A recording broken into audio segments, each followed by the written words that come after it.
Hello guys, आप सभी का स्वागत है my study channel crazy learning platform में। जैसा कि गाइज आपने थंबनेल में देख चुके होंगे, आज हम हिंदी का नया अध्याय लेके आ रहे हैं और आज हम करेंगे संज्ञा को। और गाइज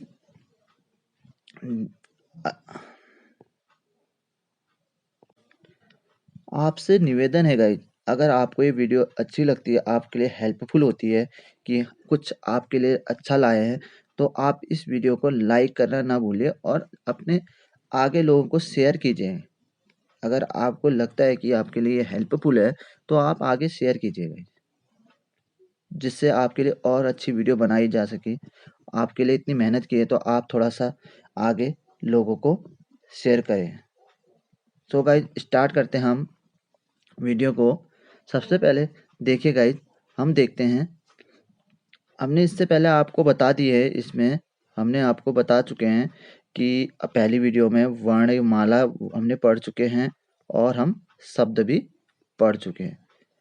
ठीक है ना गाइज, ये हम आपको पहले बता चुके हैं और उससे पहले हमने भाषा वाला चैप्टर को भी कंप्लीट करा है। ठीक है ना गाइज, तो आप ये वीडियो देख लीजिएगा और आज हम देखने जा रहे हैं संज्ञा को। तो गाइज उससे पहले आप देखिए गाइज, सबसे पहले जो हमने जो ध्वनि की बात करें, जो हम आपको समझना है, ध्वनि ध्वनि के बाद आपके क्या बनता है गाइज, वर्ण बनता है। ठीक है, जब इसको हम संकेत के रूप में देंगे ध्वनि को तो वर्ण बनेगा। ठीक है, और जैसे ही वर्ण में अगर हम आय को जाएंगे तो क्या बन जाएगा, शब्द बनेगा। ठीक है, और शब्द के बाद ही हमारा क्या बनेगा, पद बनेगा। तो गाइज देखिए, शब्द और पद में डिफरेंस है। ठीक है, तो यहीं से हम शुरू करेंगे शब्द और पद में। ठीक है, आज के चैप्टर से रिलेटेड रहेगा शब्द और पद का। तो गाइज ध्यान दीजिएगा यहाँ आपको, जो हमने शब्द की बात करी, ठीक है, शब्द और पद में अंतर क्या रहता है। तो गाइस यहाँ आपको देखिए, आप जो शब्द होते हैं ये क्या करते हैं, स्वतंत्र प्रयोग होते हैं वाक्य। ठीक है, और वाक्य के बाहर भी यूज हो जाएंगे, इन्हें शब्द कहेंगे। अब आगे देखिए पद, पद की बात करेंगे तो वो वाक्य के अंदर होंगे, तब ये क्या कहलाएंगे, पद कहलाएंगे। एग्जाम्पल देख लीजिए गाइस, जैसे आप क्या करेंगे, राम, यहाँ आपको देखिए गाइस, राम ये हमारा एक क्या है, शब्द है। अगर हम इसको किसी एक वाक्य के अंदर डाल देते हैं, जैसे राम एक अच्छा लड़का है, तो हम यहाँ पर कोई राम क्या बनेगा, शब्द नहीं रहेगा, बल्कि यहाँ पर राम क्या हो जाएगा गाइज, एक पद हो जाएगा। ठीक है ना, ऊपर अकेला रहेगा तो स्वतंत्र है तो शब्द, और किसी एक सेंटेंस वाक्य के अंदर आ गया तो वो क्या कहलाएगा, पद कहलाएगा। क्लियर। और इसमें देखिए गाइज, आपसे पद पूछेगा तो आप कितने पद बोलेंगे, 2, 3 और 4 पद। ठीक है, तो आपसे कुछ भी पूछे, अगर अच्छा पूछे तो अच्छा भी आपको एक पद है, लड़का पूछे तो लड़का भी एक पद है पूछे पद है, राम पूछे पद है। ठीक है ना, ये सब पद है। और अगर सिंगल अगर कोई भी वर्ड आता है तो वो शब्द कहलाएगा। तो आपको समझ में आ गया होगा शब्द और पद क्या होते हैं। तो यहीं पर को देखिए गाइज, शब्द और पद आपको जब समझ में आ गया है तो आप देखते हैं यहाँ पर को पद। देखिए गाइज, पद के कितने भेद होते हैं आपको पता होने चाहिए। पद के 5 भेद होते हैं, जो लिख रखा है आपको। देखिए गाइज, पद के कितने भेद होते हैं, 5 भेद होते हैं। उनमें कौन कौन सा आता है, संज्ञा आती है, सर्वनाम आता है, विशेषण आता है, क्रिया और अव्यय। ठीक है ना गाइज, ये आते हैं हमारे किसमें, पद में। ठीक है ना गाइज, ध्यान दीजिएगा, ये पद में आएंगे हमारे कौन कौन से, ये 5। क्लियर रहेगा। ओके, इतनी बात आपको समझ में आई। आगे देखिए गाइज, आपको समझाने के लिए आगे देखिए गाइज, देखिए अब जो ये पद के 5 हैं ना, इनमें से 5 जो ये आपके दिख रहे हैं, वैसे ही आप देखिए शब्द, के भी 2 भेद हमने पढ़े हैं गाइज, आपने देखा होगा इससे पहले वाली क्लास में। शब्द के हमने क्या पढ़े हैं, 2 भेद हमने शब्द के भी पढ़े। कौन कौन से शब्द होते हैं गाइज, शब्द की बात करें तो एक होता है हमारा विकारी शब्द और एक होता है अविकारी शब्द। क्लियर है। अब गाइज जो पद के 5 भेद थे, उनमें से 4 भेद तो हमको इस शब्द के विकारी में ही मिल जाते हैं, संज्ञा, सर्वनाम, विशेषण और क्रिया। विकारी शब्द आप पिछली कक्षा में देख चुके होंगे कि जिनमें लिंग, वचन, कारक और काल, इन चारों के द्वारा उसमें विकार उत्पन्न हो जाए तो विकारी शब्द होंगे। और अविकारी शब्द की बात करेंगे जिनमें इन चारों के द्वारा विकार उत्पन्न नहीं होगा, वो अविकारी शब्द होंगे। क्लियर रहेगा।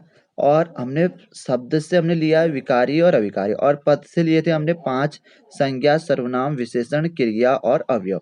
तो अवयव ये 4 तो विकारी शब्द में आते हैं, आपको पता चल जाए विकारी शब्द छांटने हैं तो ये सब क्या होते हैं, विकारी होते हैं जो 4। और जो पद का 5वां आता है अवयव, ये जाता है हमारा अविकारी शब्द के अंदर। तो आप सीधे ये भी बोल सकते हैं जो अव्यय है ये अविकारी शब्द ही होते हैं। ठीक है, अव्यय क्या होते हैं, अविकारी शब्द ही होते हैं। और आपको पता है अविकारी शब्द क्या होते हैं, तो आप देखिए अविकारी शब्द की बात करेंगे। अविकारी शब्द होते हैं आपके ये क्रिया विशेषण, समुच्चय, संबंध और विस्मयादिबोध। ठीक है, ये क्या होते हैं आपके अव्यय या अविकारी शब्द होते हैं। क्लियर रहेगा। आपको पहचानने के लिए आपको ये चेक करना पड़ेगा, और विकारी शब्द पहचानने के लिए आप ये भी चेक कर सकते हैं। तो आपको पद के साथ हमने शब्द का कनेक्ट करके बता दिया है कि शब्द के अंदर विकारी और अविकारी आएंगे, और पद के अंदर 5 भेद होते हैं। 4 भेद हमारे ये शब्द के विकारी शब्द के अंदर चले जाते हैं, और एक जो बचता है अव्यय वो शब्द का अविकारी के साथ बैठ जाता है। इतना क्लियर, ये आप समझेंगे। ठीक है, इसको ध्यान दीजिएगा, इसको अगर समझ में आएगा तो आप आगे करेंगे। आगे देखिएगा, इसी के आगे बढ़ते हम। अब हम पहुंचते हैं अपने टॉपिक पे, संज्ञा पे। सो गाइज यहाँ आपको देखिए संज्ञा। संज्ञा क्या होता है, संज्ञा की बात करेंगे तो संज्ञा का मतलब नाम हुआ। ठीक है, नाम को ही संज्ञा बोलते हैं। तो हम संज्ञा की डेफिनेशन को कैसे दिखा सकते हैं, संज्ञा उस विकारी शब्द, तो गाइस यहाँ ध्यान दीजिए, हमने विकारी शब्द को कहते हैं जो किसी प्राणी, वस्तु, स्थान, भाव के विशेष नामों का बोध कराए। ठीक है, किसका बोध कराए, विशेष, ठीक है ना, नामों का बोध कराए, वही संज्ञा कहलाएगी। मीन्स संज्ञा मीन्स नाम ही, इन 4 चीजों का नाम से ही रिलेटेड रहेगी संज्ञा की पूरी डेफिनेशन।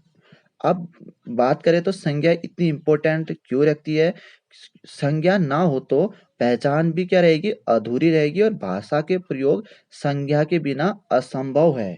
ठीक है ना, क्लियर रहेगा, ये आपको समझना है। ठीक है ना, संज्ञा के बिना तो पहचान अधूरी है, भाषा का भी संज्ञा के बिना असंभव है। अब हम यहाँ को देख लेते हैं संज्ञा के प्रकार। हम संज्ञा को कितने प्रकार से हम पढ़ने की कोशिश करेंगे। एक तो संज्ञा को हम पढ़ेंगे मूल भेद के हिसाब से पढ़ेंगे, क्लियर है। और दूसरा हम पढ़ेंगे अर्थ के आधार पर, और तीसरा हम पढ़ेंगे रचना बनावट के आधार पर। आपको बुक में ये 2 देखने को मिलेंगे गाइस। ठीक है ना, इन्हीं के आधार पढ़ेंगे, बट हम आपको समझाने के लिए कि संज्ञा को अच्छे से समझें, हम एक और भेद पढ़ेंगे संज्ञा के मूल भेद के हिसाब से। ठीक है ना, क्लियर रहेगा। तो अर्थ के आधार पर हम 5 भागों में संज्ञा को करेंगे, रचना बनावट के आधार पर हम 3, और संज्ञा मूल आधार पर 2 भागों में। क्लियर, ठीक है गाइज। अब देखिए गाइज, हम एक एक करके इनको देखते हैं। देखिए फिर गाइज, सबसे पहले हम देखते हैं रचना व्युत्पत्ति के आधार पर। ठीक है, रचना और व्युत्पत्ति के आधार पर आपको पता होगा रचना व्युत्पत्ति के आधार पर हम संज्ञा को कितने भागों में बांटते हैं, 3 भागों में। आप देखिएगा कि एक होता है रूढ़, एक होता है यौगिक, और एक होता है योग रूढ़। ठीक है, इससे पहली वाली आपने क्लास में पढ़ चुके होंगे कि रूढ़ शब्द क्या होते हैं, यौगिक शब्द क्या होते हैं, और योग रूढ़ शब्द क्या होते हैं। तो एक बार और आपको बता देते हैं कि रूढ़ शब्द वे शब्द होंगे गाइज जिनका खंड नहीं होगा गाइज, जिनके खंड नहीं हो सकते वे रूढ़ शब्द होते हैं। यौगिक होंगे जिनके खंडित होंगे, ठीक है, और योग रूढ़ होंगे जिनके खंड होंगे और वे एक विशेष पर्टिकुलर व्यक्ति की ओर संकेत करेंगे, मतलब की ओर दर्शाएंगे। जैसे सभी बहुब्रीही समाज क्या हो जाएंगे, आपके योग रूढ़ होंगे। ठीक है ना, रूढ़ का मतलब जैसे देखिएगा इनका अर्थ तो बनता है, जैसे मुआ मुआ बोलते ही आपको इसका अर्थ तो समझ में आता है, पर इसके खंड नहीं होंगे। यौगिक बोलेंगे जैसे गाइज आप लिखेंगे विद्यालय। ठीक है, आप विद्यालय में देखिए इनका जो खंड करेंगे विद्या और आलय। ठीक है, पर देखिए गाइज दोनों का क्या बन रहा है, अर्थ बन रहा है, दोनों रूढ़ शब्द बनेंगे, विद्या भी बनेगा और आलय भी बने, दोनों रूढ़ शब्द हैं। ठीक है, क्योंकि इनके खंड नहीं कर सकते, आप इसका भी खंड नहीं करेंगे।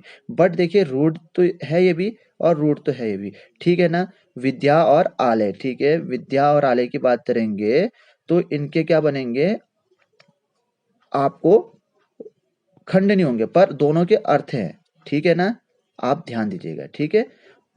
तो गाइज आगे देखते हैं, और संज्ञा के मूल भेद की बात करें तो गाइज संज्ञा के मूल भेद के हिसाब से हम पढ़े हैं, जो आपको एक, तो देखो गाइज, एक होता है यथार्थवाचक और एक होता है भाववाचक, ठीक है। जो हमारे क्या होते हैं, यथार्थवाचक को हम वास्तविक भी बोल सकते हैं, मूर्त बोल सकते हैं, और इसको अवास्तविक और अमूर्त, ठीक है। भाववाचक, भाववाचक अमूर्त का मतलब होता है गाइज अदृश्य, ठीक है, और मूर्त का मतलब होता है जो दृश्य होगा। तो मतलब जो यथार्थवाचक के अंदर आएंगे वे सभी क्या होंगे, दृश्य होंगे, और जो भाववाचक के अंतर्गत आएंगे वो क्या होंगे, सभी अदृश्य होंगे, ठीक है ना गाइज।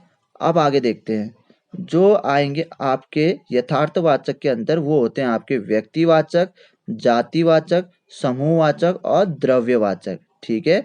जातिवाचक मतलब समुदाय हो गया, और समूह मतलब दल हो गया, क्लियर रहेगा।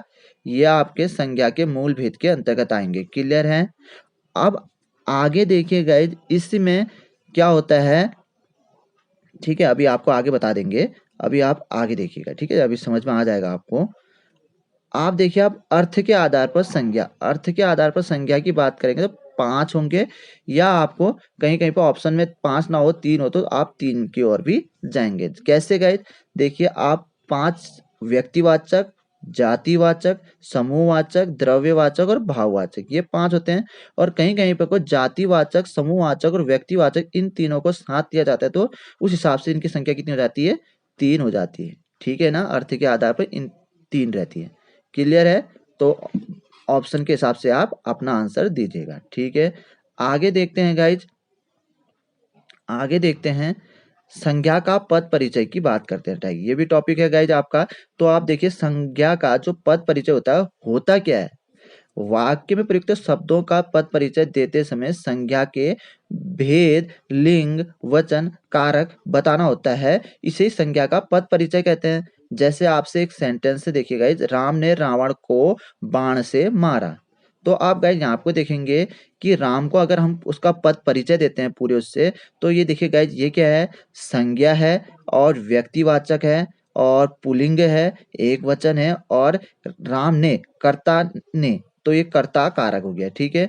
रावण की बात करेंगे तो ये रावण भी क्या होगा, संज्ञा होगा, व्यक्तिवाचक होगा, पुल्लिंग होगा, एक वचन होगा। अब ये क्या होगा, को, कर्ता ने कर्म को, तो ये कर्म कारक हो गया, ठीक है।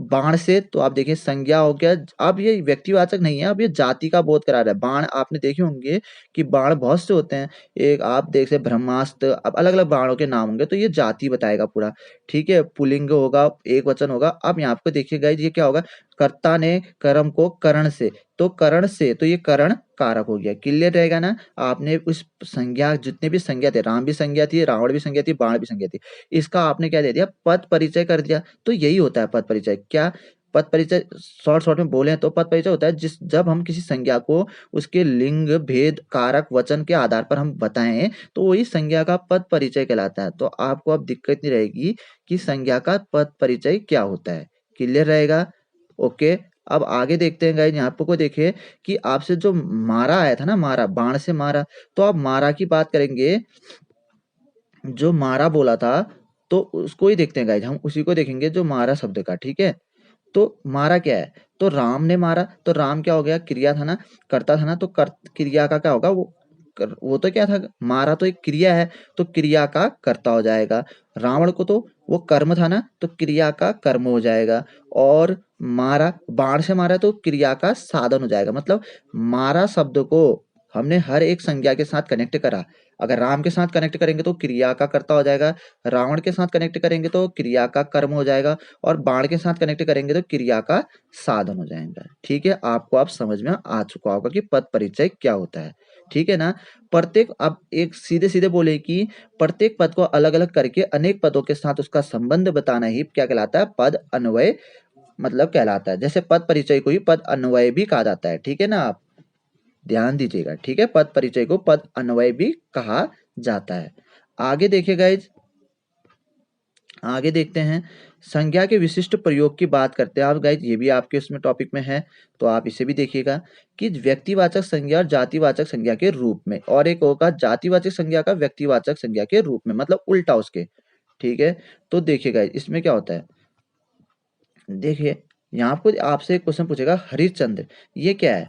तो आप इसको सीधे सीधे बोलेंगे ये एक पर्टिकुलर नाम है, तो व्यक्तिवाचक संज्ञा है। बट गाइज अगर इसको आप सेंटेंस के रूप में, आपको अगर क्वेश्चन मिलता है कि आपसे लिखा रहता है सेंटेंस में आज के युग में हरिश्चंद्रों की कमी नहीं है, तब ये आपका हरिश्चंद्र जात क्या नहीं होगा, व्यक्तिवाचक ना होकर ये क्या नहीं, क्या हो जाएगा, जातिवाचक हो जाएगा। ये पूरी की जाति बता रहा है, जो सत्य बोलने वाले लोगों की पूरी जाति बता। तो ठीक है ना, समझ आया आपको? आगे देखते हैं। अगर आपको बाइबिल बोलता है तो यह एक प्रकार की पर्टिकुलर है। बाइबिल सोचते ही आपका ध्यान कहाँ आता है, बाइबिल की मुसलमान, ठीक है, वहां पहुंच जाएगा। बट गाइड यहाँ देखिए, जो सॉरी, बाइबिल देखते ही आपको आ जाएगा क्रिश्चियन ईसाई धर्म, ठीक है। बट आपको देखना है कि रामचरितमानस हिंदुओं का, तो मतलब एक पवित्र बुक से आपको ये बता रहा है, तो इसका मतलब ये पूरा सेंटेंस आपको पवित्र बुकों की तरफ जा रहा है, तो मतलब एक पूरी जाति का बोध करा रहा है, ठीक है ना, क्लियर रहेगा। तो आप ऐसे समझेंगे, ठीक है, यहाँ गलती नहीं करेंगे। और ऐसे ही देखिएगा यहाँ पर को कि जातिवाचक संज्ञा का व्यक्तिवाचक संज्ञा के रूप में, जैसे आपसे गोस्वामी दे देता आपको, तो गोस्वामी क्या है गाइस, गोस्वामी जी बोलेंगे तो आपको एक लगेगा कि ये क्या है, सिर्फ, ठीक है, गोस्वामी जी ने, आप देखिए जातिवाचक संज्ञा का व्यक्तिवाचक, ये आपको पूरी गोस्वामी समुदाय का बता रहा है, गोस्वामी, ठीक है, ये पूरे आपको गोस्वामी समुदाय की बात कर रहा है। बट आपको इस सेंटेंस के रूप में दे देगा कि गोस्वामी जी ने रामचरितमानस की रचना की, पर तब यहाँ ये क्या होंगे, पर्टिकुलर व्यक्ति के रूप में आएंगे, तो ये व्यक्तिवाचक बन जाएगा, क्लियर है ना। जैसे पंडित जी, पंडित जी आपको पूरे के पूरे जाति का रूप में आ रहा है, बट आपको इस सेंटेंस के रूप में दे देगा कि पंडित जी भारत के प्रथम प्रधानमंत्री थे, तो आपका ये क्या बन जाएगा, एक व्यक्तिवाचक बन जाएगा, क्लियर रहेगा ना। तो आप सेंटेंस और सेंटेंस के बिना क्या हो सकता है, वो व्यक्तिवाचक भी हो सकता है और जातिवाचक हो सकता है, या जातिवाचक हो सकता है या व्यक्तिवाचक हो सकता है, आपको पता लग जाएगा, ठीक है ना। ठीक है, ठीक है, आगे देखिए, ये आपको याद रखना होगा गाइज, ये तो देख आपको पता ही होगा, कर्ता ने कर्म को करण से के द्वारा संपादान के लिए अपादान से संबंध का के की, ठीक है, संबंध का के की, ठीक है, आपको याद रहेगा ना, अधिकरण के लिए, ठीक है, तो ये आपको याद रहना चाहिए। आगे देखिए गाइज, इसी में आपका आता है, जैसे आप क्वेश्चन, अब देखिए गाइज क्वेश्चन, उससे पहले गाइज आपको एक चीज समझा देते हैं यहाँ पर को, ठीक है, एक बार देखते हैं गाइज, आपको ये समझा देता हूँ, देखना गाइज। देखिए गाइज, एक बार आपको ये समझ में आ जाए तो सही रहेगा। व्यक्तिवाचक क्या होता है गाइज, जहां आपसे एक पर्टिकुलर व्यक्ति के बारे में आपको नाम बता देगा, वो व्यक्तिवाचक संज्ञा के लिए। जैसे आपसे गंगा बोलेगा गाइज, तो आपकी ये क्या होगी, आपको एक पर्टिकुलर नाम मिल गया। जैसे आपसे नदी बोलेगा, तो ये नदी क्या होगी गाइज, नदी में आपको पता है कि कौन सी नदी क्या है, किसी विशेष की ओर संकेत हो पा रहा है, नहीं हो पा रहा, ये पूरी की पूरी उस नदियों की जातियों को बता दे रहा है, तो ये जातिवाचक में आ जाएगा। और गंगा बोल देता तो आपको पर्टिकुलर नदी के बारे में पता चल जाता, तो आप व्यक्तिवाचक में आ जाएगा गाइज, ये क्लियर रहेगा ना। तो आपको व्यक्तिवाचक और जातिवाचक में अब अंतर पता चल जाएगा, ठीक है। समूहवाचक की बात करेगा गाइज, आपको पता ही रहेगा कि समूहवाचक में कैसे आ जाएगा गाइज, आपका सेना, सेना होती है ना गाइज समूह में, तो आपका समूह हो गया सेना, दल, ठीक है ना, ये समूहवाचक के अंतर्गत आ जाएगा, ठीक है ना। और द्रववाचक में तो कोई भी वस्तु हो गई, जैसे तेल, पानी, दूध, लोहा, ठीक है, सोना, ये सब द्रववाचक में आ जाएगा, क्लियर रहेगा।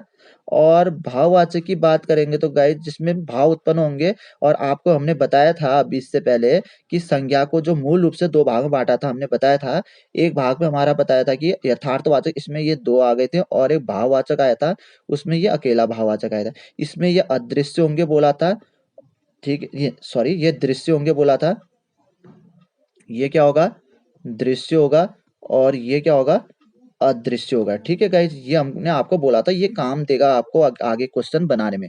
तो आप याद रखिए, भाववाचक क्या होगा, अदृश्य होगा, आप इस चीज से भी इसके क्वेश्चन बना सकते हैं, ठीक है। और आपको ये बता दे, इनमें भाव उत्पन्न होंगे, बट वो क्या होंगे, आप उनको अदृश्य होंगे, टच नहीं कर पाएंगे, ठीक है ना, तो वे अदृश्य होंगे। सो गाइज, अब हम स्टार्ट करते हैं इसी से रिलेटेड क्वेश्चन, आप देखिए कितने आपको आते हैं, जिससे आपका ये टॉपिक पूरा का पूरा कंप्लीट हो जाएगा गाइज। देखिए गाइज, यहाँ पर को आपके लिए क्वेश्चन भी हैं। देखिए गाइस, सबसे पहला क्वेश्चन आपको ये मिलेगा कि इनमें से कौन सा जातिवाचक संज्ञा है। तो आपसे पूछा है जातिवाचक संज्ञा है, तो आपने को अभी मैंने बताया कि जातिवाचक संज्ञा क्या होगी, जिसका पहचान नहीं हो पाएगी, ठीक है, पूरा उसका ग्रुप का बता नहीं पाएगा, पर्टिकुलर व्यक्ति के बारे में नहीं बता पाएगा। तो क्या लड़की, देखिए रहीम, रहीम तो आपको नाम है, पर्टिकुलर व्यक्ति की ओर आ जाएगा। हिमालय देख सोचते ही आपको हिमालय का आ जाएगा। पूजा, और पूजा सोचते पूजा लड़की का नाम आ जाएगा। और यहाँ लड़की, क्या लड़की करते आपको पर्टिकुलर लड़की का पता चल रहा है? नहीं पता चल रहा है, तो आपका आंसर क्या हो जाएगा यहाँ को? लड़की। क्लियर रहेगा ना? आगे देखिए गाइज, रुकावट किस प्रकार की संज्ञा है? ठीक है ना गाइज, आपसे क्वेश्चन पूछेगा कि रुकावट किस प्रकार की संज्ञा है, तो आपने गाइज बताना है इसको, रुकावट किस प्रकार की संज्ञा है। तो देखिए गाइज, जातिवाचक, भाववाचक, व्यक्तिवाचक है, इनमें से कोई नहीं, ठीक है। तो देखिए गाइज, रुकावट, अब रुकावट की बात करें क्या है, आप देखिए भाव रुकावट, ठीक है ना।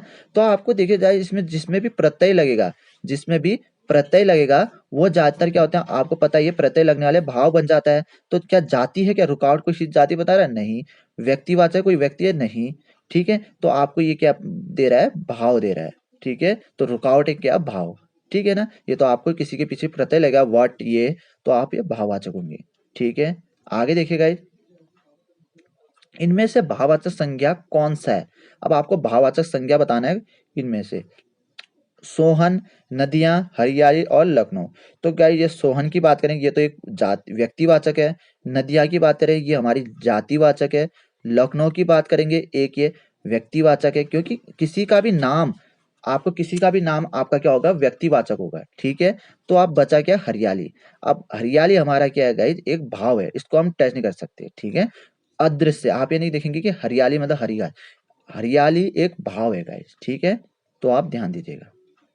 आगे देखते हैं, इनमें से कौन सा शब्द संज्ञा है? आपको संज्ञा बताना है इनमें से गाइस। ठीक है, तो देखिए, क्रुद्ध, क्रोधी, क्रोधित और क्रोध। गाइस इंपॉर्टेंट क्वेश्चन है, थोड़ा सा दिमाग लगाइएगा, इसकी कौन सा शब्द संज्ञा है? तो आप देखिए गाइस, संज्ञा क्रुद्ध व्यक्ति, क्रोधी व्यक्ति, ठीक है, क्रोधित व्यक्ति, ठीक है, और क्रोध। तो गाइस यहाँ देखिए, क्रोधी व्यक्ति, तो क्रोधी व्यक्ति में क्रोधी उसकी क्या हो जाएगी? विशेषता हो जाएगी ना, तो आप क्रोधी व्यक्ति, ये तो संज्ञा नहीं होगा। ठीक है, क्रुद्ध व्यक्ति, ये भी उसकी विशेषता ही होगी। क्रोधित व्यक्ति, ये उसकी विशेषता ही होगी। तो बचा क्या? क्रोध। क्रोध व्यक्ति बोलते हैं गाइस, क्रोध व्यक्ति नहीं होता। ठीक है, ये क्या है? क्रोध क्या है? उसका संज्ञा है। तो आपका ये आंसर क्या होगा? यहाँ आपको क्रोध होगा। ठीक है गाइस, आप समझने की कोशिश कीजिएगा कि संज्ञा पूछ रहे हैं आपको, ना कि विशेषण। ये इनके विशेषण हो जाएंगे, विशेषता बता रहे हैं। जैसे आप कोई सेंटेंस बना लीजिए इससे कि क्रोध व्यक्ति बोले, तो क्रोध व्यक्ति में व्यक्ति उसका संज्ञा होता है, ये इसकी विशेषता थी, क्रोध था वो व्यक्ति। क्रोधी व्यक्ति भी बोलते हैं, तो व्यक्ति उसकी संज्ञा, क्रोधी उसका विशेषता, क्रोधित। यहाँ आपको क्रोध क्या होगा? संज्ञा होगी। आप क्रोध व्यक्ति नहीं बोलते ना, क्रोध व्यक्ति नहीं बोलते, तो क्रोध यहाँ आपको उसकी क्या होगी? संज्ञा होगी। क्लियर रहेगा ना गाइज? आगे देखते हैं, आगे देखते हम। ठीक है, साप्ताहिक शब्दों में संज्ञा शब्द बताइए। ठीक है, आपको यहाँ भी संज्ञा शब्द बताने हैं। ठीक है, संज्ञा शब्द बताना है यहाँ को, साप्ताहिक शब्दों में संज्ञा शब्द बताइए। तो आप यहाँ को आपको बताना है, संज्ञा शब्द बताना है। ठीक है, संज्ञा शब्द बताना है, तो गाइस देखिए, सप्ताह, आप देखते हैं साप्ताहिक पत्र बोलते हैं ना, साप्ताहिक पत्र आता है ना गाइस, साप्ताहिक पत्र। तो आप देखिए, ये पत्र साप्ताहिक, ये तो इसकी विशेषता होगी, सप्ताह में आता है। और सप्ताह, आप देखिए सप्ताहगांठ पत्र हो गए, और कोई नहीं, तो सप्ताह पत्र बोलते हैं क्या? सप्ताह। तो आपका यहाँ पर कुछ जो संज्ञा होगी आपकी क्या होगी? सप्ताह। क्लियर रहेगा? आपकी क्या होगी? आपको संज्ञा सप्ताह रहेगी। ओके, आगे देखिएगा दूसरा क्वेश्चन, इनमें कौन, इनमें कौन, देखिएगा इसमें क्वेश्चन, अब इनमें विशेषण से बनी भाववाचक संज्ञा कौन सी है? अब आपको छांटनी विशेषण से बनी, किससे बनी? विशेषण से बनी भाववाचक संज्ञा छांटनी है आपने। तो आप देखिए, विशेषण से कौन बना है? मातृत्व की बात करें, माता हो गया, तो आप देख सकते हैं भाव। ठीक है, भाव की बात करें, तो देखिएगा, शिशु से शिशु हो गया, तो और बचपन हो गया। ठीक है, अच्छा बचपन। ठीक है, तो बचपन, अच्छा बचपन, तो यहाँ आपको बचपन की बात करें, अच्छा, ये तो हमारा विशेषण नहीं है, विशेषण तो अच्छा रहता ना। मातृत्व, अच्छी माँ, तो अच्छी क्या आ जाएगा यहाँ आपको? उसकी विशेषता रहेगी, तो ये तो हमारा संज्ञा आ जाएगा, यहाँ आपको संज्ञा बन जाता। ठीक है ना, अब यहाँ आपको, ठीक है, भाव, अब शिशु था, शिशु मतलब शिशु से रिलेटेड होगा, शिशु, ठीक है, छोटा शिशु, ये ठीक है। आप यहाँ पर कोई ये भी क्या रहेगा, विशेषण नहीं रहेगा। छुटपन की बात करेंगे, छोटा, ठीक है, छुटपन का मतलब क्या होता है, छोटा, तो छोटा व्यक्ति। तो देखिए गाइस, यहाँ पर कोई ये छोटा उस व्यक्ति की क्या बताएगा, विशेषता बताएगा ना, तो यहाँ पर छोटा क्या होगा, हमारा विशेषण हो गया, और यही हमारा एक क्या बता रहा है, भाव बता रहा है। तो छुटपन हमारा क्या हो गया, ये हमारा आंसर हो जाएगा, छुटपन हमारा क्लियर रहेगा ना गाइस। आगे देखिए, आगे देखते हैं, कौन सा शब्द विशेषण शब्द से नहीं बना है। तो आपको बताना है कौन सा शब्द विशेषण शब्द से नहीं बना है। तो देखिए गाइस, सरलता, सरल व्यक्ति, तो ये सरल व्यक्ति विशेषण है, नहीं है ना गाइस। ये देखिए विशेषण से नहीं बना है, आपको ये तो विशेषण है, सरल व्यक्ति। अब ये व्यक्ति की विशेषता बता रहा है ना सरल, तो ये विशेषण से बना है, आपको नहीं बताना है। वीरता, वीर पुरुष, पुरुष की विशेषण बता रहा है, तो ये भी विशेषण है। सुंदरता, सुंदर व्यक्ति, ये भी विशेषता बता रहा है, सुंदर। पर मानवता, मानवता विशेषता नहीं है। तो गाइज यही हो गया आपका आंसर, ठीक है, क्लियर रहेगा।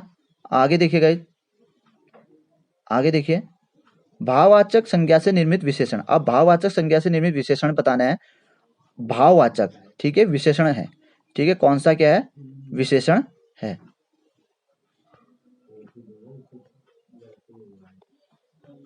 ठीक है गाइज, आप देखिए भाववाचक संज्ञा से निर्मित विशेषण की बात करते हैं। प्यारा, प्यारा आपका भाव, ठीक है। अब विशेषण है, विशेषण है क्या, प्यारा व्यक्ति। देखिए गाइज, प्यारा व्यक्ति, तो प्यारा व्यक्ति की बात करेंगे तो देखो गाइज, ऊंचा व्यक्ति, ऊंचा व्यक्ति ये विशेषण है, ठीक है। पर भाव, जिसको हम, आपको बताया था कि भाव का मतलब होगा जिसको हम देख नहीं सकते। तो आप प्यारा, ऊंचा, रंगीन, ये आप देख सकते हैं कि प्यारा है, आप देख सकते हैं, ऊंचा है व्यक्ति, ठीक है, रंगीन, चलता, ठीक है गाइज। आप ये यहाँ देखिए, चलता, चलता की बात करेंगे गाइज, चलता, अच्छा चलना, ठीक है। एक बार देखिएगा, तो देखिएगा इसमें आपको भाव, पहले तो भाव देखना है कि जो भाववाचक है। तो देखिएगा इस रंगीन से आपको, रंगीन तो आपको सामने दिख जाएगा, रंगीन तो ये भाव नहीं आएगा, ठीक है। प्यारा और ऊंचाई तो दिख जाएगा, चलता आपको भाव दिखेगा, और क्या ये विशेषण है, तो आप देखिए वह चलता है, तो उसकी विशेषता है चलना, तो आपको ये विशेषण भी होगा और भाव भी होगा, तो आपका आंसर यहाँ आपको क्या कहलाएगा, चलता, ठीक है ना गाइज। तो आपका आंसर क्या होगा यहाँ आपको, चलता। आगे देखिए, किस वाक्य में किस वाक्य में स्थानवाचक क्रिया विशेषण है। तो आपको पता है क्रिया विशेषण क्या होता है, पहले तो आपको ये समझना चाहिए कि क्रिया विशेषण वह होता है जो क्या करेगा, संज्ञा सर्वनाम को छोड़कर और सभी की विशेषता बताएगा, वो क्रिया विशेषण होगा, क्लियर रहेगा ना। तो आप देखिए इसमें कौन सा बोला, स्थानवाचक पूछा, तो स्थानवाचक यहाँ पर बैठिए, तो ये देखिए यहाँ पर बैठिए, कहाँ बैठिए, यहाँ पर, तो आपका आंसर यही हो गया कि यहाँ पर बैठिए, क्रियावाचक हो गया, ठीक है। अब यहाँ पर को तो आया, बहुत जयपुर से आया, ठीक है, जयपुर से आया, क्रिया विशेषण है, आया, ठीक है, ये तो नहीं है। धीरे धीरे चलता है, ये भी नहीं होगी क्रिया विशेषण, ठीक है। गुरुजी बहुत बोलते हैं, तो ये बहुत बोलते हैं, तो पर ये परिणाम है, ठीक है, परिमाण, परिमाण क्रिया विशेषण है, तो आपका आंसर क्या रहेगा, यही रहेगा, ठीक है। आगे देखिए, लास्ट क्वेश्चन है गाइस ये आपका, कौन शब्द विशेषण नहीं है। तो कौन शब्द विशेषण नहीं है आपको बताना है। तो पुरुष, पुरुष में कोई आएगा, विगत वर्ष, तो वर्ष की बता रहा है, ये तो विशेषण है। विश्वसनीय व्यक्ति, ठीक है, भीतर, भीतर आपका ये आंसर हो जाएगा, ठीक है। पुरुष में उत्तर, पुरुष में उत्तम, तो ये विशेषता बता रहा है, ये विशेषता बता रहा है, ये भी विशेषता बता रहा है, आपका जो भीतर होगा वो विशेषता नहीं बता रहा है, तो आपका विशेषण नहीं है। सो गाइज, यहाँ आपको हमारा ये टॉपिक कंप्लीट होता है। अगर आपको ये अच्छा लगता है, आपके लिए हेल्पफुल होता है, तो आप इसे लाइक कीजिएगा और लोगों को शेयर कीजिएगा, ठीक है गाइज। लाइक में कंजूसी नहीं कीजिएगा, जिससे आपको आगे और वीडियो मिले, ठीक है, और वीडियो आपके सामने ला पाऊँ। So guys, thank you for watching this video, तब तक के लिए बाय बाय।